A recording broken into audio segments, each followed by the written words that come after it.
Hello everyone. आप सबका बहुत बहुत स्वागत है फन विद सब्जेक्ट के इस वीडियो में। दोस्तों, आज से हम आओ अंग्रेजी सीखें के नाम से एक श्रृंखला की शुरुआत करने जा रहे हैं।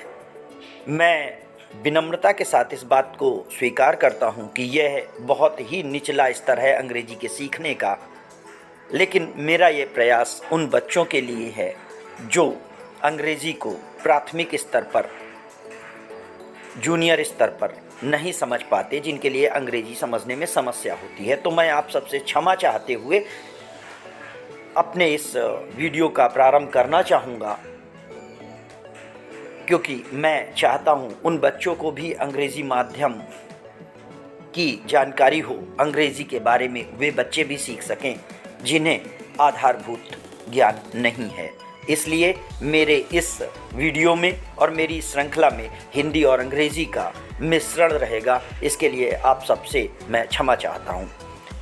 काइंड ऑफ सेंटेंसेस, वाक्यों के प्रकार। बनावट के आधार पर वाक्यों को 5 प्रकार में बांटा गया है। यद्यपि कहीं कहीं पर 4 प्रकार ही दिखाए गए हैं, लेकिन ऑप्टेटिव सेंटेंस, इच्छा सूचक वाक्य को वहाँ पर नहीं दर्शाया जाता। मैं यहाँ पर बनावट के आधार पर वाक्यों को 5 तरीके से वर्गीकृत करना चाहूँगा।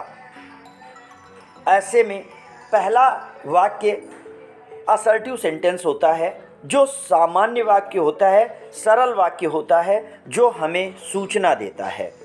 असर्टिव वाक्य 2 तरीके के वाक्यों में बंटता है, सकारात्मक वाक्य और नकारात्मक वाक्य। सकारात्मक वाक्य का मतलब उन वाक्यों से है जहां सूचना सही दी गई है या हाँ में दी गई है। सूचना का सकारात्मक या पॉजिटिव होना वाक्य को सकारात्मक बनाता है। जैसे Ram is a boy, Ram एक लड़का है, तो इसमें वाक्य सकारात्मक है। दूसरा तरीका वाक्य नकारात्मक, निगेटिव सेंटेंस, जो वाक्य किसी कार्य के न होने की सूचना देता है, वो निगेटिव वाक्य होता है। एग्जाम्पल के तौर पर राम स्कूल नहीं जाता है, Ram does not go to school, negative वाक्य होगा। ऐसे वाक्यों की बनावट में subject plus helping verb plus main verb plus object आता है। दूसरे तरीके का वाक्य प्रश्नवाचक वाक्य या इंट्रोगेटिव सेंटेंस कहलाता है। जो वाक्य प्रश्न पूछता है या किसी तथ्य की जानकारी चाहता है, ऐसे वाक्यों को हम प्रश्नवाचक वाक्य कहते हैं। जैसे क्या आप राम हैं, आर यू राम। वाक्य में व्यक्ति राम है कि नहीं, इस बात की जानकारी चाहिए गई है। आप कौन हैं, हु आर यू, वाक्य में व्यक्ति की जानकारी चाहिए गई है। दोनों वाक्य प्रश्न पूछते हैं, इसलिए ऐसे वाक्यों को हम प्रश्नवाचक वाक्य कहते हैं। ऐसे वाक्यों की बनावट में हमें बहुत ध्यान देना है दोस्तों कि वाक्य में हेल्पिंग वर्ब सब्जेक्ट से पहले आएगी। तो WH वर्ड, प्रश्नवाचक शब्द plus helping verb plus subject plus main verb plus question mark मिलकर के ये वाक्य बनता है। वाक्य का तीसरा प्रकार इंपरेटिव सेंटेंस होता है, जिस वाक्य से आज्ञा या प्रार्थना, सलाह का पता चलता है, उसे हम आज्ञार्थक वाक्य कहते हैं। यह वाक्य 2 तरह के होते हैं। नंबर 1, मुख्य क्रिया से प्रारंभ होने वाले वाक्य। इन वाक्यों में सब्जेक्ट यू छुपा रहता है। स्ट्रक्चर, ऐसे वाक्यों की बनावट main verb plus object plus other word होता है। जैसे do your work, please help me, always keep left, अपना काम करिए, कृपया मेरी सहायता करो, हमेशा बाएं चलो, जैसे वाक्य इसमें आते हैं। दूसरे तरीके के तहत लेट से प्रारंभ होने वाले वाक्य होते हैं। इन वाक्यों में प्रस्ताव या सलाह दी जाती है। जैसे आओ बस का इंतजार करें, लेट अस वेट फॉर बस। बनावट late plus object plus subject plus main verb plus object, इस तरीके से वाक्य बनता है। वाक्य का चौथा तरीका एक्सक्लेमेटरी सेंटेंस, विस्मय सूचक वाक्य।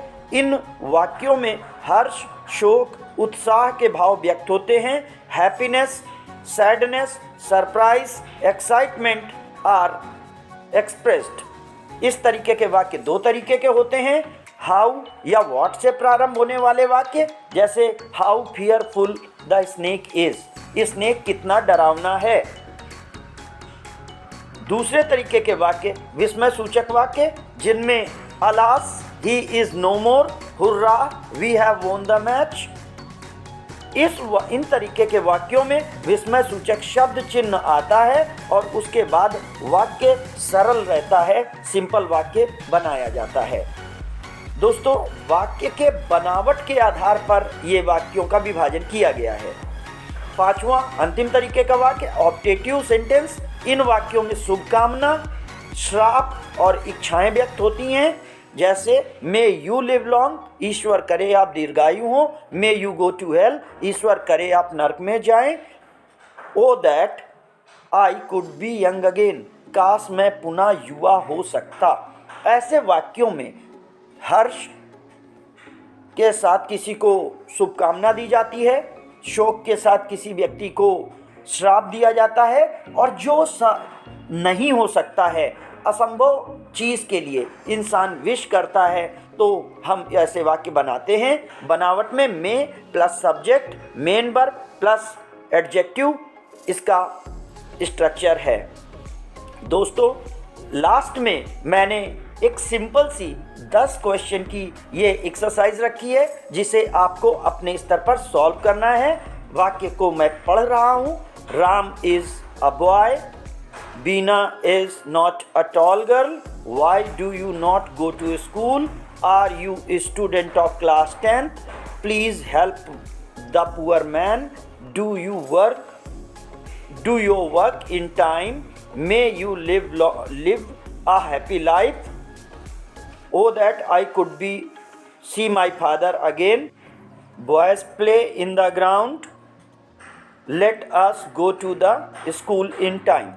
फ्रेंड्स, ये हमारा प्रयास उन बच्चों के लिए है जिनको अंग्रेज़ी का आधारभूत ज्ञान नहीं है।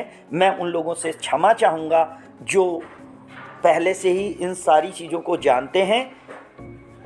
मैं अपने स्तर पर उन बच्चों तक पहुंचने का प्रयास कर रहा हूं जिन्हें आधारभूत ज्ञान नहीं है। आप सबका वीडियो को देखने के लिए बहुत बहुत धन्यवाद। मैं आप सबसे निवेदन करूंगा कि आप चैनल को सब्सक्राइब कर लें, और उन बच्चों से विशेष तौर पर रिक्वेस्ट है कि वो चैनल के साथ जुड़ें, जिससे कि आने वाले समय में हर वीडियो उन तक पहुंच सके। धन्यवाद।